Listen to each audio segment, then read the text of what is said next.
J'ai dit ce qu'un acteur politique devait dire. Qui ne connaît pas que dans ce pays, la situation des fonctionnaires de l'État, des militaires et des policiers est exécrable? Comment peut-on comprendre que dans une nation normale, qu'il y ait des gens qui touchent 30 000 $ le mois et d'autres puissent toucher moins de 100 $? Et c'est ceux-là même qui vont mourir pour ce même pouvoir. J'ai eu à dénoncer cela dans l'hémicycle même de l'Assemblée nationale.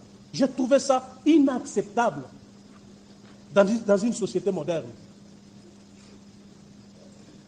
Peut-être, je vous ai dit ici, qu'en homme d'État, il y a des choses que je ne dirai pas. Je ne les dirai pas. Parce que je n'ai pas intérêt à nuire les chefs de l'État. Si j'étais de mauvaise foi, j'allais dire des choses ici qui allaient peut-être... voyez, je n'ai pas voulu entrer dans ces détails. Parce que nous avons discuté sur cette question. Moi, j'ai voulu savoir comment est-ce que il y a des gens qui touchent moins de 100 $, et nous, en tant que... Moi, parce que je parle, j'étais premier vice-président de l'Assemblée. Je ne peux pas vous dire ce que j'ai touché à la fin de chaque mois. C'est injuste. C'est que les ministres, les DG d'entreprise touchent.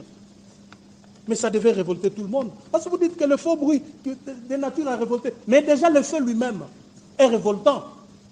C'est trop injuste.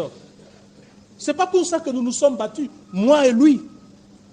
Alors quand je dis ça, en quoi est-ce que j'ai offensé quelqu'un ou j'ai commis une infraction? Parce que je crois que le pays doit être dirigé ainsi.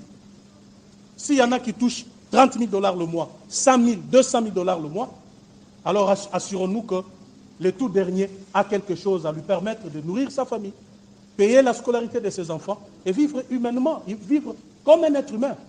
Et c'est ça tout le combat politique que nous avons mené, nous mènerons jusqu'à la fin de notre vie. C'est se battre pour les autres. Parce que si la politique ne rencontre pas les intérêts du peuple, ce n'est plus la politique, c'est de l'opportunisme. Et moi, je ne veux pas faire de l'opportunisme. J'ai dit quelque chose qui est vrai, et c'est justement pour ça que j'ai quitté le pouvoir de Tshisekedi. Parce que c'est un pouvoir antisocial. C'est un pouvoir qui a organisé une prédation. Ceux qui sont au sommet se partagent l'argent, alors ceux qui sont en bas. J'étais aussi au sommet. J'ai bénéficié de tout ça, mais j'ai dit non. Ce serait de le dire. J'ai dit ce qu'un acteur politique devait dire. Qui ne connaît pas que dans ce pays, la situation...